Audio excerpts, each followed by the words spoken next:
Good morning, and welcome to TripAdvisor's fourth quarter 2018 earnings conference call. As a reminder, today's conference is being recorded. At this time, I would like to turn the conference call over to TripAdvisor's Vice President of Investor Relations, Mr. Will Lyons. Please go ahead. Thanks, Victor. Good morning, everyone, and welcome to our call. Joining me today are Steve Kaufer, our CEO, and Ernst Teunissen, our CFO. Last night, after market close, we distributed and filed our fourth quarter and full year 2018 earnings release, and we made available our prepared remarks on our investor relations website located at ir.tripadvisor.com.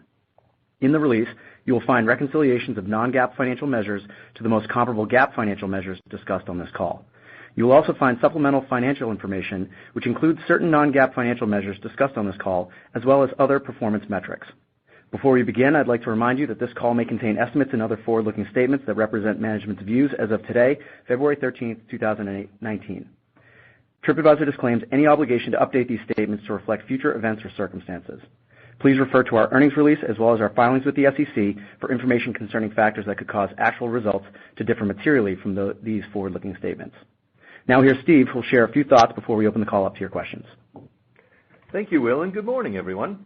To summarize our prepared remarks from last night, our solid fourth quarter capped a strong 2018. Looking ahead, we expect double-digit EBITDA growth in 2019, while we invest behind a number of attractive growth opportunities that we believe will further enhance our shareholder value. The business continues along a great path, and we're excited about what's ahead. We'll now open up the call for questions.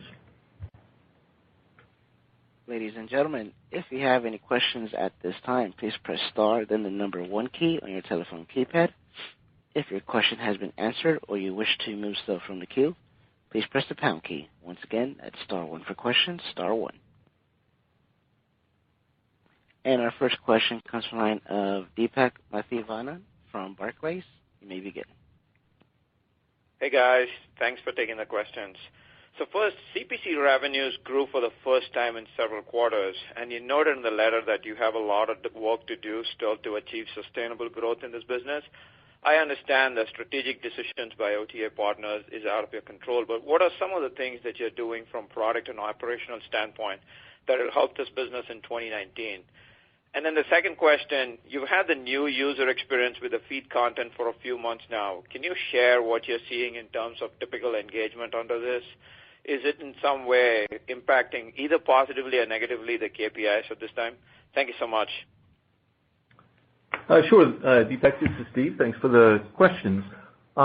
So when we look at 2019 CPC revenue, we obviously, as we've shared, we have some pullback on our traffic acquisition, our paid marketing, which hits that, but that eases in the second half, so we'd expect to see some more growth there. When we're looking at the things that we're doing proactively, you can bucket it into a couple of different categories. The first is clearly the optimization that we know how to do so well. Year in, year out, we're able to turn our hotel shoppers into a more highly qualified hotel booker downstream to our clients. When we look more specifically, we're always focused on pricing, inventory, usability, leveraging the trust that people have in our brand to help them down that decision path.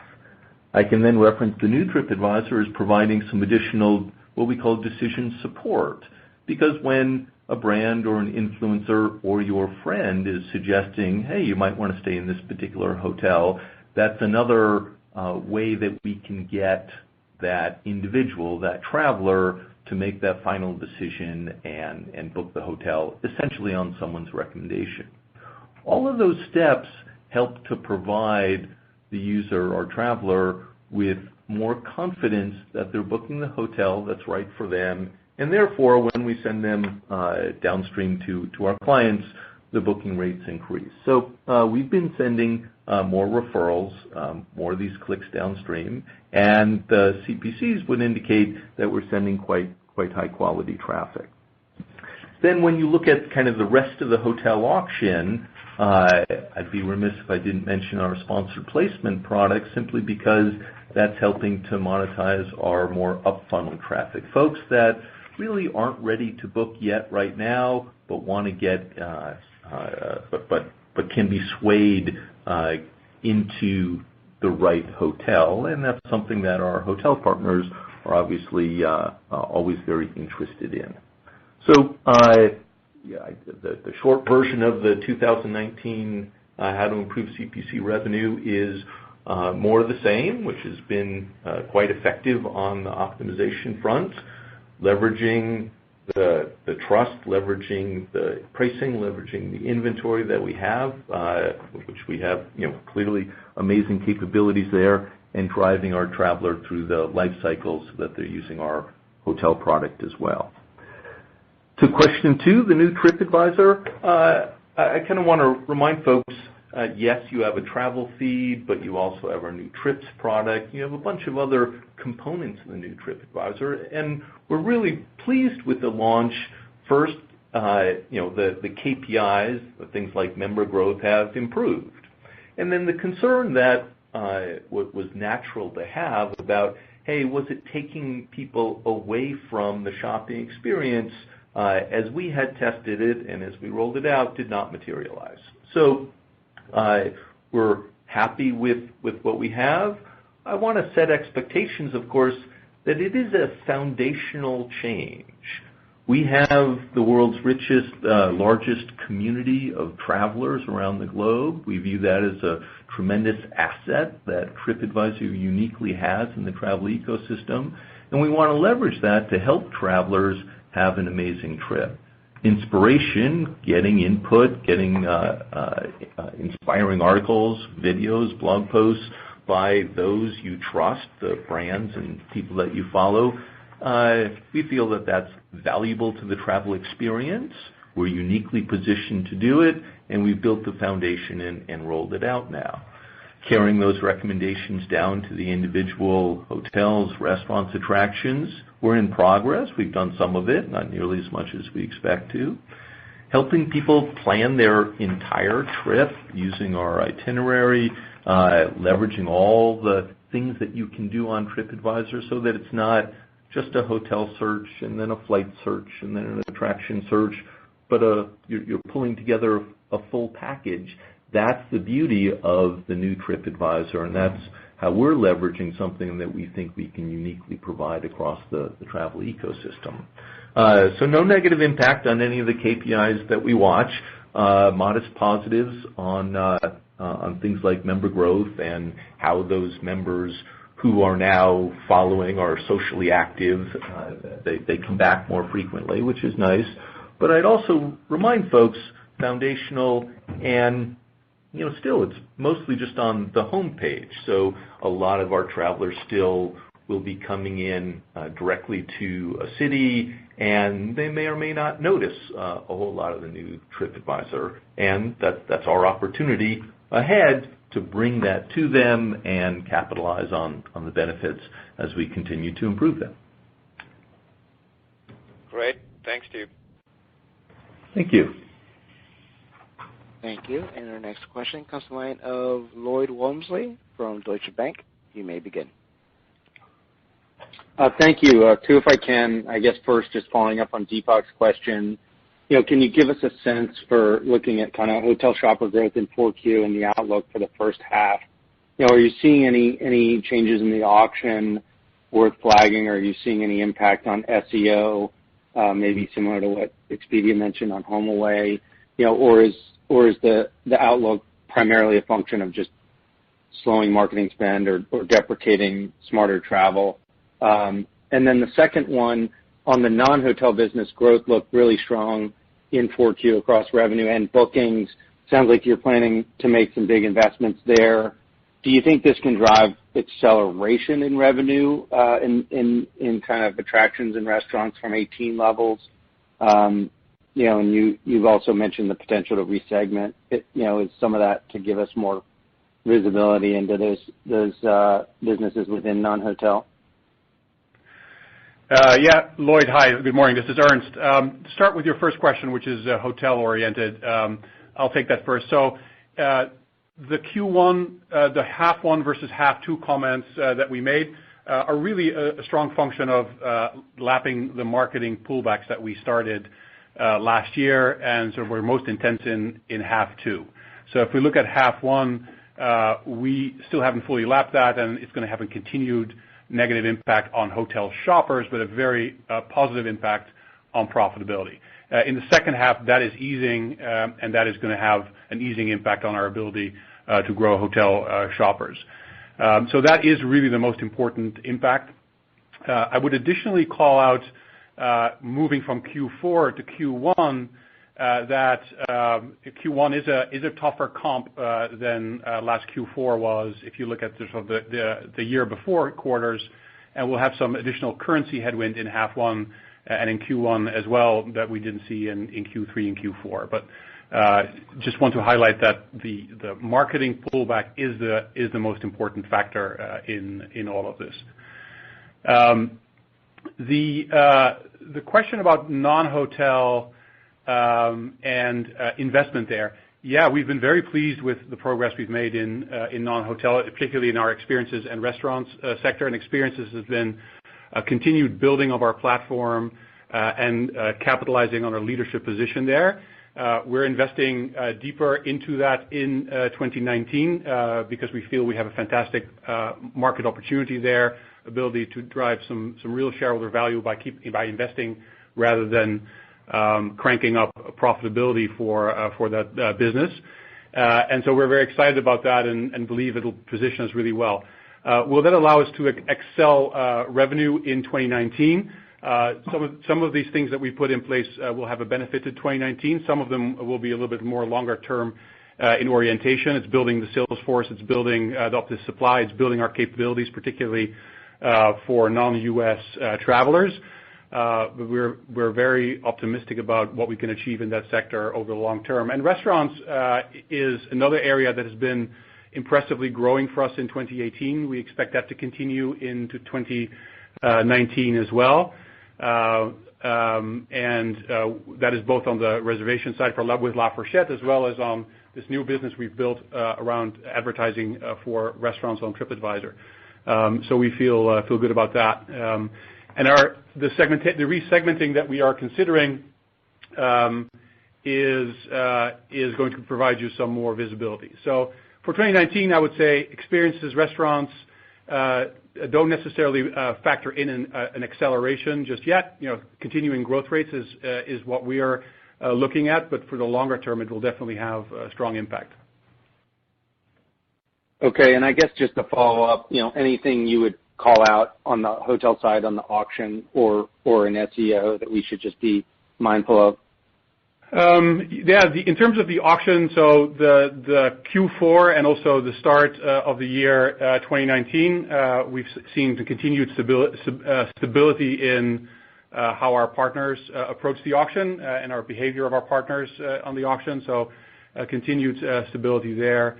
And I called out the Q4 to Q1 impacts, and that's the most important things that we are seeing right now. We're obviously keeping our eye going forward on the various geos in the world, impact of Europe, and we're keeping an eye on what may or may not happen there. But as I said, stability in our auction so far. All right, thank you. And our next question comes from the line of Justin Patterson from Raymond James. You may begin. Great. Thank you very much. You talked about leaning into performance channels for experiences. Obviously, you just made a lot of optimizations on the hotel side in 2018. Could you talk about the differences in how you approach hotel versus experiences, traffic acquisition, and just philosophically, any difference in ROI there? Sure. Good question, Justin. This is Steve. I think one of the key differences as we view it is in the experiences category, we are acquiring traffic who then buy on our site and become members. And they can start to build that habit of buying whatever tour activity they're going on before the trip, and then perhaps an opportunity to buy another one or two things while they are on the trip. And so we view the lifetime value as potentially much more meaningful for us, and therefore leaning into paid acquisition, leading into acquisition of any type makes more sense. You can see the converse on the hotel meta side, where we have certainly in the past leaned in on performance marketing, but it hasn't yielded the membership, the ability to refer.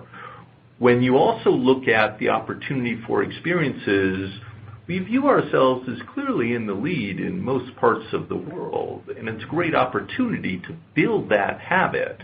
And right now, with a nascent business, as we've mentioned many times, the growth opportunity and the ability to build the habit with that first purchase from so many people, we think is great. It builds the brand. It's a wonderful product today. And again, we continue to double down on supply and reach going forward. Thank you, Steve. Thanks. Thank you. And our next question comes from the line of Mark Mahaney from RBC Capital. You may begin. Hey, thanks. I just wanted to ask two numbers questions. So in terms of the outlook in 2019 for non-hotel segment, it sounds like the experiences and restaurants categories that combined could see acceleration, but it sounds like consistency of growth versus 2018 is probably the most realistic expectations. If you put that together with the rentals likely seeing greater headwinds in 19, does that mean that non-hotels revenue growth is likely to be less robust in 19 than in 18? Just qualitatively talk about that.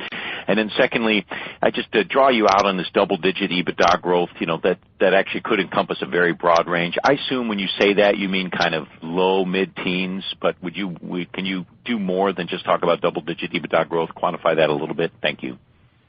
Hey, Mark. Thank you.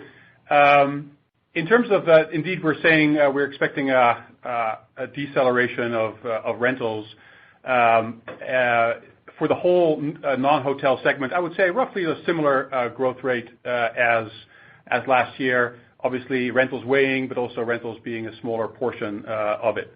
And that is what I would say qualitatively about it. In terms of putting more precision on our double-digit EBITDA growth guidance, not putting a finer point on now. It's early in the year. We feel comfortable with this level of precision at this point, and as we go forward in the year, we'll provide more commentary on that. Okay, thanks. I tried. Thanks, Ernst. And our next question comes from the line of Mark May from Citi. You may begin. Thank you. I had two, if I could. First, it seems like that there's I don't know if it's a slight or a meaningful change in your marketing strategy. If I'm gathering from the letter, last year you grew brand ad spend quite a bit and you pulled back on performance. Now it sounds like that you maybe plan to revert back to kind of what we had typically seen in the past, flat brand but increasing your performance. If I've got that right, why that change? Is it in part a reflection of some of the limits in using brand to drive the business? Just kind of curious what's going on there. And then secondly, in your letter you discussed prioritizing investments over managing EBITDA growth in the non-hotel segment. Just curious, I think you're growing your non-hotel revs by like $100 million a year. That would suggest a pretty meaningful step up in expenses this year in that segment. If so, what are the different areas that you're investing in non-hotels? Thanks. Yeah, thanks for those questions. In terms of marketing strategy change, nope. Marketing strategy very similar to what we have done in 2018. Remember that 2017 was the year that we started to do TV. We started to do that in June. 2018, we stepped up the level of investment in TV because we had a full year of spending, spent about $115 million. And as we look into the next year, we feel we have the appropriate level of brand advertising now, and so we're going to be spending roughly the same amount. We're happy with what TV has done for us and how brand marketing can perform for TripAdvisor, and so we're going to continue with that. As said in our prepared remarks, and as evidenced in the fourth quarter, if you watched our TV spots, we are diversifying the message from just this pure focus on hotel to the broader value prop for TripAdvisor. but a similar level of overall spend. In terms of the performance marketing on the hotel side, continuation of our strategy for 2018 into 2019. We have reduced marketing and have achieved much higher efficiency. That's been the driver of our profitability last year. We drove 27% EBITDA growth last year, and our marketing optimizations in hotel were a big factor of that. And so see that continuing. Obviously, the biggest impact is going to be in half one because we're going to be lapping into the biggest changes in the second half. For non-hotel, Steve was just describing, we're leaning in on non-hotel. It's a high-growing category for experiences and restaurants, and obviously we want to capitalize on that. So there we're leaning in more on marketing. So that's our overall approach. Is not too different from what we've been doing in 2018. In terms of meaningful investments in non-hotel, read the script for this. We're investing in both experiences and restaurants, and as we said in our prepared remarks, we're investing in product, we're investing in supply, we're investing in marketing. We're really investing across the platform. We have a large opportunity ahead of us with experiences and restaurants. If we look at international opportunities, if we look at just the supply we can still get, if you look at how much of the experiences business is still offline, we have a huge opportunity, and so we're making investments so we can capitalize that for the future. Thank you. And our next question comes line of Jed Kelly from Oppenheimer. You may begin. Great. Thanks for taking my question. As you roll out your social program, are you sort of thinking of, eventually developing loyalty and membership programs for your members? And then has there been any change to this quarter's guidance from last quarter where you guided to healthy growth? Hi, Jed. This is Steve. I'll take the first question on social loyalty. Certainly, we're looking at a variety of different ways that can help bind people to TripAdvisor. Loyalty members, number one will always be a fantastic product experience. As you know, most travelers, as they're going around the world, love seeing TripAdvisor, love planning the trip. It's a brand with a ton of trust, and we don't kind of have to pay people to remember us with kind of point schemes. That's not to say that we aren't thinking about adding components to a TripAdvisor membership that would offer additional values than just hearing from us from time to time. On the second question, so if any change from healthy to double digit, no change in terms of our approach to the year. It's obviously we were less specific in Q3 because we hadn't gone fully through our planning, and now we have gone through the planning. So that's the only difference, but there's no fundamental difference of approach or how we think about 2019 versus how we thought about it 3 months ago.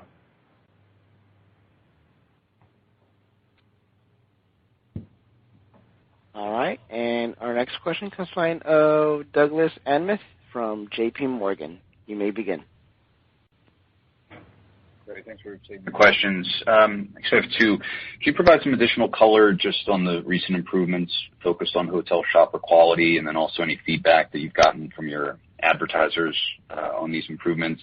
And then secondly, can you give us an update on the hotel media ads business and how you're thinking about the opportunity there going forward? Thanks.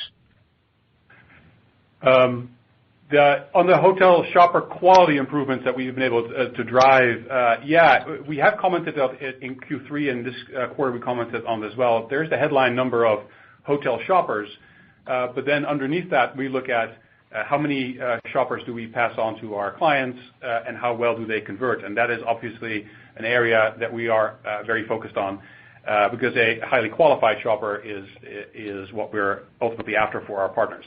And so we've shown nice improvements. We said in our prepared remarks in Q3 and in Q4 that we actually, despite the fact that the total number of shoppers is going down because of our marketing pullback, the leads we're passing on are going up. And so that's actually a very good outcome for us, and somewhat masked by this shopper growth. Additionally to just product improvements that we're making and conversion improvements that we're making, we've also made other changes to get more highly qualified shoppers into our hotel funnel. We made some changes to the homepage, as you may have seen at the end of Q3, which was originally very hotel focused and now is a lot more broader homepage. That has delivered fewer hotel shoppers to our hotel pages, but it has had no near-term impact on revenue, but has really impacted the revenue per the hotel shopper we got there. So some of that deceleration of hotel shopper performance you saw from Q3 to Q4 was impacted by that. And some of the increase in revenue per shopper that you saw equally was impacted by that as well. So we're really looking at the sort of the combined impact of what we're seeing of shoppers and revenue per shopper. Very encouraged by the quality of the revenue of the shoppers that we're creating. 14% revenue per shopper growth in Q4, and ultimately we believe that is the right approach to our auction rather than just grow the top of the funnel. Yeah, this is Steve. To just follow up on that, we clearly have scale with our partners. The lead growth that we're sending is clearly meaningful to all of them, and therefore we're in a good position to be able to drive quality leads to them, and that's reflected in the CPCs. And all that's going well, even if there's some blips in the hotel shoppers down, RPS up, or vice versa in any particular quarter. They're a set of metrics, but at the end of the day, it's the leads we send downstream and what we get paid for them that drives our revenue. And then, of course, the other thing driving a growing part of our hotel biz is the media. And again, no matter how many shoppers we have, there's going to be a set that are just not ready to purchase yet. And since our auction, we get paid based upon how many people are actually booking the hotel, moving that demand around or helping hoteliers get the right people to be interested in their properties is a major thrust of the hotel's business unit.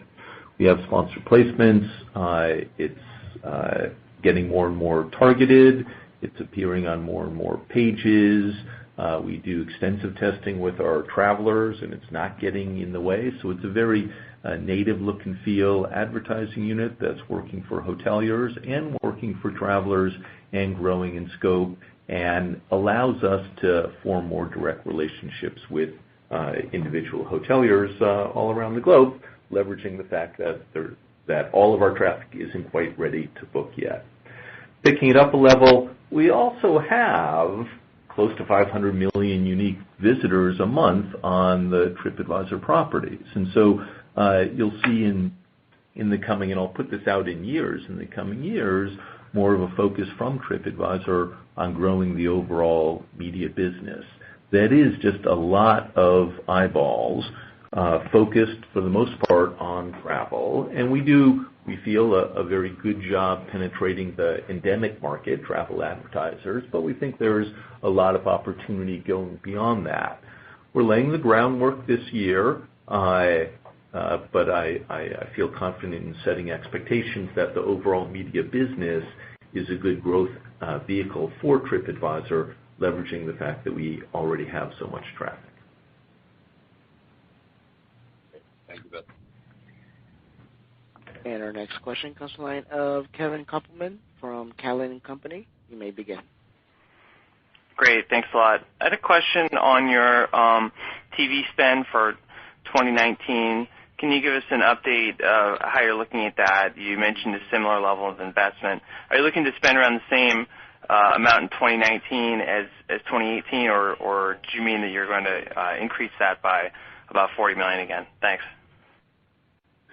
Hey, Kevin. Yeah, to clarify that, a similar spend as in 2018, we're saying in 2019. So not a similar increase, a similar total level of spend. In 2018, that was predominantly spent on our hotel messaging. At the end of the year, we started to diversify that away a little bit, put more of a focus on experiences. And throughout 2019, you'll see more diversification, but the overall brand spend on TripAdvisor, very similar to 2018 is our target. Okay, got it. Thanks. And as you move some of the messaging to experiences, are you starting to allocate any of that spend to the non-hotel segment? We have and we are allocating the brand spend to our hotel segment, and planning to continue that into 2019. Our brand spend is managed by our Core X organization, which sits in our hotel segment, and that's where we're accruing the expenses. Okay, got it. Thank you very much. And our next question comes from the line of Naved Khan from SunTrust. You may begin. Yeah, thanks a lot. I just have two questions. Can you comment on the performance by region for the core hotels, how maybe Europe did versus Asia and North America? And then can you also tell us how much mobile was as a percentage of the total click-based revenue? I think you have disclosed that in the past. In terms of regional performance in Q4, not much to call out there that would be sort of specific or helpful. No trends to highlight in Q4, I would say. In terms of the mobile trends, you saw in prepared remarks, we showed another quarter of nice revenue per shopper improvements for mobile, and continue to see very nice revenue growth in there. Thanks. But just a quick sort of clarification on that. I think last time you sort of talked about the disparity between mobile RPS versus desktop. It was roughly around 40%. Where are we with respect to that disparity? Yeah, it is still about 40%. If you look at Q4, the interesting point was that desktop actually had very impressive monetization performance. We grew desktop RPS by 20%. Mobile a little faster, 30%. So it moved a little closer, I guess, in monetization, but it didn't move that about 40% meaningfully enough. Of course, we're not managing per se to a narrowing of the gap. We're managing to driving as much revenue as we can. So we'll take the fact that desktop grew by 20% and therefore may not have moved the relative metric that much. Thank you. Thank you. And our next question comes from the line of Tom White from D.A. Davidson. You may begin. Great. Thanks for taking my question. Just on the difference between hotel shopper growth and the amount of kind of downstream leads you're sending to your partners. Is that just a function of the better traffic, or are there things on the site in terms of kind of on-site conversion or click-through rate that you guys are doing and may still continue to be able to do to keep that growth in leads robust next year relative to hotel shopper growth? And then just on rentals, maybe just a quick update on your longer-term thoughts there, your latest thinking. Seems like you're going to kind of maybe starve that business a bit in terms of investment this year. Is that just a short-term pullback given just sort of heightened competition, or are you kind of rethinking your longer-term relevance in that business? Thanks. Hi, this is Steve. Hi, Tom. I'll take the first one on the hotel shopper growth. So, yes, we certainly feel like there's a constant effort on the product team to improve how we can take any hotel shopper we have on the site and drive them to be a qualified lead for our partners. As I had mentioned earlier, we look at kind of the output, how many leads we can drive to our partners and the quality of those leads. Hotel shoppers, of course, we want to grow them. We will, to the degree that we can find very high-quality sources of hotel shoppers and buy them effectively, we'll do so. To the extent that we can find low-quality but free hotel shoppers, we'll do that all day long as well. So the absolute growth by up a couple of points or down a couple of points in hotel shopper isn't the driving nature of our business. It's what we can do with them. So I acknowledge that up or down for shoppers and sometimes the RPS impact makes it a little fuzzy to understand. But Ernst was trying to explain it earlier in Q4 in particular, in back half of the year, in terms of having fewer hotel shoppers entering from the home page, but a higher quality, the RPS going up. So you'll still, I expect, see some fluctuation over the course of the year. It's a metric we choose to report, but I want to make clear it's not the driving metric behind the business at this point. And then our rentals business. So our rentals business, we've seen a decline in revenue in 2018. We're expecting that to continue and actually accelerate a bit in 2019. It's a nicely profitable business, and it is an important business for us to be able to offer to our users, but it's not a business where we have incrementally put new resources to work. If we compare our opportunities in the different parts of our non-hotel segment, clearly a lot of opportunity in experiences and restaurants, clearly a very strong market position there. For alternative accommodation for rentals, it's been with the presence of two really large competitors in that space. It's been a little harder for us to allocate the resources to it versus allocating them to places like experiences or restaurants. And so that's our approach there. We're picking our battles very clearly, and we're picking where we can win. And we've picked experiences in restaurants. Great, thank you. And our next question comes from the line of Stephen Ju from Credit Suisse. You may begin. Okay, thanks. So, Steve, can you give us any color on your efforts to add more supply on Viator or even La Fourchette? Is there anything you can do to speed up the pace of additions there? And also, anything you can share in terms of how the consumer behaves on the site in terms of what percentage of the hotel shoppers ultimately go on to take advantage of either the restaurants or even tours that you have on offer there? Thanks.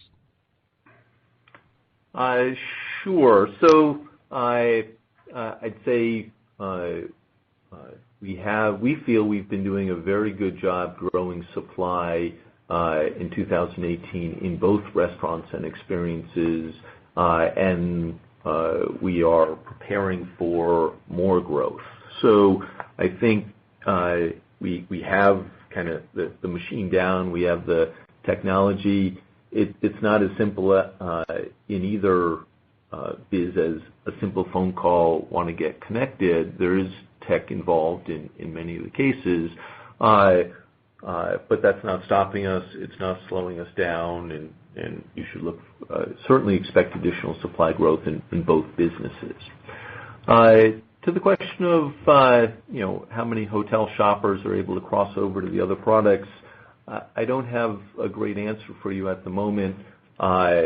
We do see, obviously, within the same session, people will be looking at multiple things, and that's a unique value that our product provides versus many others. I'd say a lot in terms of how many people over the course of planning a trip will visit more than one category on our site. And again, a nice additional value. Many of them are not members, so we simply see that their device has been to multiple sections on the site within a week, looking at the same city, again, indicating it's the same trip. Our opportunity, and one of the things that we're focused on, is to help those travelers save up the list of things that they're looking to do in their itinerary on TripAdvisor, which is something you have to register for, and then you can see on all devices and take with you.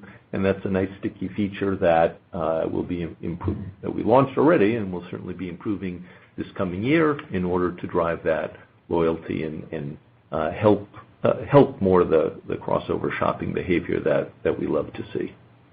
And I would add that is still a big opportunity and underutilized opportunity on our site. Is a lot of the focus has been vertical by vertical, and some of the investments we're making in our core X organization and looking more holistically at the user experience is going to help us capture more of that interlinkage between the verticals. I would say that's a big opportunity for us going forward rather than having captured that historically. Thank you. And our next question comes from the line of James Lee from Mizuho. You may begin. Thanks for taking my questions. A couple questions on the experience business. And maybe, Steve, can you maybe talk about the competitive environment here? Are you seeing maybe the larger OTAs like Booking and Expedia becoming more visible? And help remind us a little bit, given the fact that you have built out all these products for experience business, what is your key differentiation versus OTA from a consumer and also from a supplier perspective? And maybe the next question is more for Ernst. You have talked about in your shareholder letter that you have expanded into non-English countries with local payment options. So help us understand the implications there. Are you becoming the merchant of records by adding local payments there? And maybe help us understand what kind of investment you need to make here, and when will that investment be ready for local payments? Thanks. Sure. Hi, James. This is Steve. To the differentiation point, when you look at all of the things that TripAdvisor can help a traveler with, you can start with flights, you can move to hotels, then attractions, then restaurants, the overall ability to stitch it all together. Then you can add the community that says, and you can talk to people who have already been there, done that, exchange info in our forums. And then you talk about being inspired of where to go in the first place through brands and influencers. All of those pieces form your complete trip versus an OTA, which is a fabulous booking engine for a hotel or a flight, but again, much more one or two product focus versus taking care of you on the trip. Layer the trust that travelers have in the brand and the recommendations of the hundreds of millions of other travelers that have written reviews on our site. That's a pretty compelling, very different experience than what you get through a booking site, be it a Marriott.com, a great booking site, or an Expedia or a Booking.com, also great booking site. So our opportunity remains up funnel, it remains full trip, and it remains based around a considered purchase, a trip that generally will span a couple of days or a week, that folks want to make sure it goes right. And then we think we are extremely well situated to win the hearts and minds, to be the preferred vendor for that experience. Ernst? Yeah, in terms of the payment, local payment methods for our experiences business that we referenced in our prepared remarks, that is not a change of where we're a merchant of record. We're a merchant of record within our experiences business throughout the world. It is just offering our users as well as our suppliers more different opportunities to pay or get paid other than a credit card or PayPal, or so more local options there. That's what we've been moving towards. And as you provide more abilities to pay or be paid, of course, that is helpful for users and helpful to our revenue ultimately. Thank you. Thank you. And as a reminder, that's star one for questions, star one. Our next question comes from the line of Heath Terry from Goldman Sachs. You may begin. Great. Thanks. I was wondering if you could just give us a brief update on Hotel Direct, particularly in your meta search results, whether or not you're seeing sort of any progress or willingness on the part of hotels to begin sharing loyalty rates or some of the other kind of deeper relationship in broader search results. And then on the non-hotel business, as you get deeper into that business, how has your thinking evolved about how the long-term margins in that business will compare with the long-term margins in your hotel business? Thanks, Heath. This is Steve. I'll take the first question. Hotel Direct in Meta, we certainly have most, if not all, of the major chains participating. So the question is really to what extent will they give us special loyalty rates, and to what extent will they be opaque or kind of click here to see the real rate, or whether we're able to display the rate on the site. I'd say it remains something that hotels are evaluating and sometimes reevaluating. We're obviously interested in always having the best price we can anywhere on our site. You can see us and some other partners be chasing it, but if the question is surrounding, are we seeing any meaningful change in the hotelier's interest in doing so, I'd respond with it seems to be kind of more of the same, interest in discussions. Some are more forthcoming than others, but nothing materially different at the moment. And in terms of non-hotel margins, yeah, we've said in the past that we expect to get very attractive margins in our non-hotel businesses. We look at the gross profit performance, our take rate. We look at the type of cost structure we think is required long-term, and we think it is actually going to be long-term hotel-like in its margin structure. So we see definitely a lot of upside there. We've seen 14% EBITDA margin in 2018 in non-hotel. That is showing some profitability, but it's underneath there, a lot of investment. As we said, we're leaning a little bit more into investment into 2019. We could reap a lot of more profitability from that segment today if we chose to, but we're investing. And over the long term, as scale builds in that business, we believe we can get to a very attractive level of margin, as I said, hotel-like. Great. Thank you very much. Thank you. And I'm showing no further questions at this time. I'd like to turn the call back to Steve Kaufer, Chief Executive Officer, for closing remarks.